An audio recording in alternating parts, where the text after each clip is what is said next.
حضرت محمد صلی اللہ علیہ وسلم پر پہلی وحی کے آغاز سے دینی تعلیم کی اہمیت شروع ہو گئی۔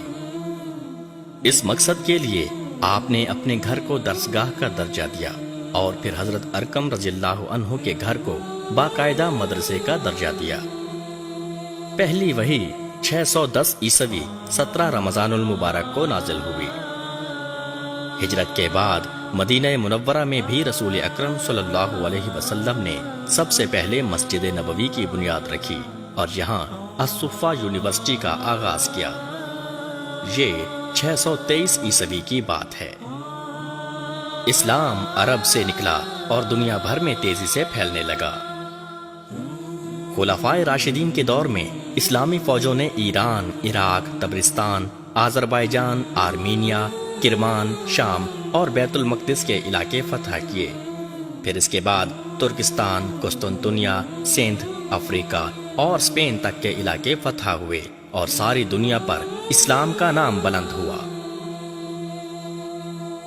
جس طرح مسلمانوں نے فتوحات حاصل کیں، اسی طرح انہوں نے علمی میدان میں بھی کارہائے نمایاں سر انجام دیے۔ اس دور کی بڑی بڑی جامعات کا قیام کیا گیا۔ مکہ، مدینہ، کوفہ، بصرہ، شام، بغداد اور دمشق میں بھی بہت بڑے مدارس طلباء کو صبح و شام تعلیم دینے میں مصروف تھے۔ مدارس میں لاکھوں کی تعداد میں طلباء علم حاصل کرتے تھے۔ ہارون الرشید کے دور میں بغداد کی علمی ترقی نے آسمان کی بلندیوں کو چھو لیا۔ بیت الحکمت کا قیام ہوا جس میں کتابوں کے تراجم ہوئے۔ مامون الرشید کے دور میں شماسیہ کے مقام پر مسلمانوں کی پہلی رستگاہ کی تعمیر ہوئی۔ ملک شاہ سلجوقی کے وزیر نظام الملک توسی نے بغداد میں مدرسہ نظامیہ قائم کیا۔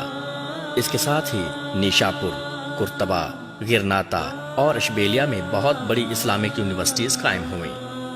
1453 عیسوی سے پہلے تک یورپ میں علمی کام نہ ہونے کے برابر تھا، جبکہ مسلمان علمی میدان میں کارہائے نمایاں سر انجام دے چکے تھے۔ پوری دنیا اور خاص طور پر یورپ سے طلباء علمی پیاس بجھانے کے لیے اسلامک یونیورسٹیز کا انتخاب کرتے تھے، جن میں قرطبہ، الازہر اور بغداد کی یونیورسٹیز سر فہرست تھیں۔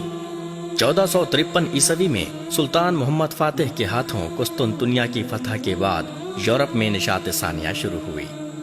دور عروج کی بات ہے جس میں امام احمد بن حنبل، جن کی پیدائش 164 ہجری اور وفات 241 ہجری ہے، ان کے درس حدیث میں 70 ہزار طلباء شامل ہوتے تھے۔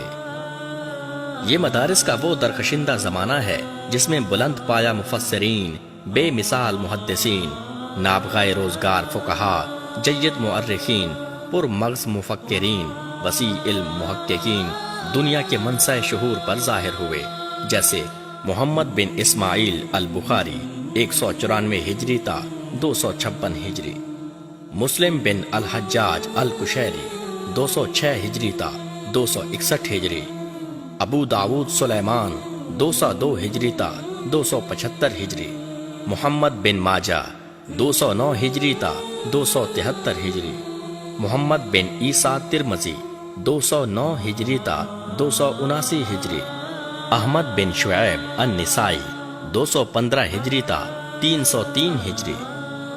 انہی مدارس نے اس روشن دور میں ایسے ناقابل شکست اور بلند ہمت جرنیل پیدا کیے جن کے نام سے آج بھی کفر لرزتا ہے، جن میں شامل ہیں محمد بن قاسم فاتح سندھ، موسیٰ بن نصیر، سلطان محمود غزنوی 361 ہجری تا 421 ہجری۔ انہی مدارس نے جہاں محدثین و فاتحین پیدا کیے، وہیں ایسے ایسے سائنسدان، ماہر فلکیات، ماہرین طب پیدا کیے جن کی کتابیں آج بھی یورپ کی یونیورسٹیز میں شامل نصاب ہیں۔ ان میں سے چند نام یہ ہیں: جابر بن حیان، علم کیمیا کا جد امجد، 120 ہجری تا 198 ہجری، ابو ریحان البیرونی 362 ہجری تا 440 ہجری۔ یہ شخص بیک وقت سیاح، ریاضی دان، ماہر فلکیات، جغرافیہ دان، مؤرخ، ماہر معدنیات، ماہر طبقات الارض، خواص الادویہ اور آثار قدیمہ کا ماہر تھا۔ عمر خیام، پیدائش 526 ہجری، وفات 1132 عیسوی۔ ابو علی سینا، ان کی کتابیں یورپ کی یونیورسٹیز میں ایک مدت تک شامل نصاب رہی ہیں، جن میں سر فہرست القانون فی الطب ہے۔ ابن الہیثم، ابو موسیٰ الخوارزمی، دور حاضر کی بہترین ایجاد کمپیوٹر بھی الخوارزمی کے اصول پر کام کرتا ہے، جسے کمپیوٹر کے ماہرین الگورتھم کے نام سے پکارتے ہیں۔ پھر مسلمانوں کا دور ابتلا شروع ہوا۔ اصل اسلام جمود اور تقلید کا شکار ہوئے۔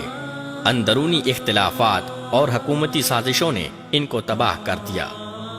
مدارس کی طرف توجہ ختم ہوئی اور علم دوستی کی جگہ علم دشمنی شروع ہو گئی۔ اوپر سے چنگیز خان اور ہلاکو خان نے بغداد اور دیگر اسلامی جامعات کو تباہ و برباد کر دیا، اور ساتھ ہی تاتاریوں اور صلیبیوں نے بھی مسلمانوں پر چاروں طرف سے یلغار کر دی۔ مسلمانوں کے علمی اثاثے یورپ منتقل ہو گئے۔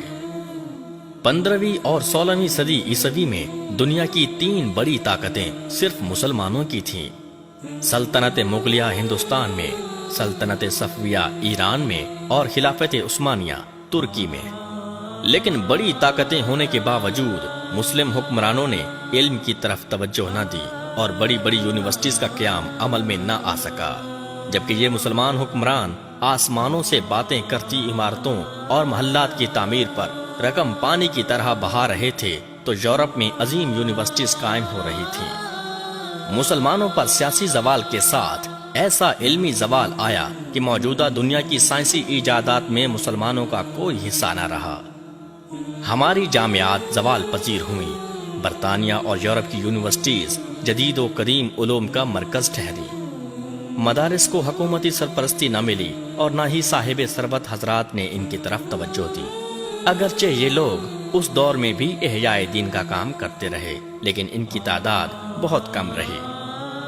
1857 عیسوی کی جنگ آزادی کے بعد مدارس کی تاریخ ایک انتہائی اہم موڑ پر آ کھڑی ہوئی کہ بر صغیر میں مسلم حکومت انگریزوں نے ختم کر دی، جس کے ساتھ ہی 1924 میں خلافت عثمانیہ بھی ختم ہو گئی اور بیک وقت 20,000 جامعات کو بند کر دیا گیا۔ دنیا کی دیگر اسلامی مملکتیں بھی اپنا وجود کھو بیٹھیں۔ مسلم دنیا 2 حصوں میں تقسیم ہو گئی۔ ایک گروہ انگریزوں سے متاثر ہوا، ان کے لائے ہوئے اسکول سسٹم کا گرویدہ ہوا، حکومتی سرپرستی میں عصری علوم کے ادارے پروان چڑھتے رہے، اربوں روپے کے بجٹ ان کے لیے مخصوص کیے گئے اور لوگ اسلام کی تعلیم سے دور ہوتے رہے۔ بر صغیر کے طول و عرض میں انگریزی نظام تعلیم کے تحت بنائی گئی یونیورسٹیز، کالجز اور اسکولوں کا جال پھیلایا گیا۔ مسلمان طلبہ نے نہ صرف یہ کہ ان کی تعلیم حاصل کی، بلکہ ان کی تہذیب و اطوار بھی اپنانا شروع کیے، حتیٰ کہ نام کے مسلم رہ گئے اور حقیقتاً دین سے بہت دور۔ دوسرا گروہ اہل حدیث اور دیگر مذہبی جماعتوں کا تھا، جنہوں نے اپنے کم وسائل کے ساتھ دینی تعلیم کے اداروں کی بنیادیں رکھیں۔ انہی مدارس سے فارغ التحصیل ہونے والے بہت سے طلباء و طالبات دنیا بھر میں اشاعت دین کا فریضہ بخوبی سر انجام دے رہے ہیں۔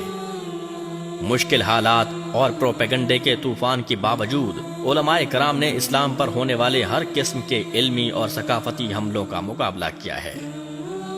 قرآن و حدیث کے علوم سے بہرہور انہی علماء نے لادینیت، سیکولرزم، اشتراکیت اور دیگر نظریات کے مقابلے میں اسلام کو ایک بہترین رول ماڈل کے طور پر پیش کیا ہے۔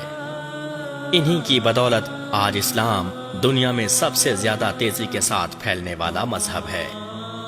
دور حاضر میں نئے چیلنجز کا مقابلہ کرنے کے لیے علماء کرام اور مدارس کے طلباء پر بھاری ذمہ داری عائد ہوتی ہے۔ اے طلباء مدارس، اس بارے میں سوچئے، اپنی ذمہ داری کا احساس کیجئے، دور حاضر کے تقاضوں کو سمجھیے۔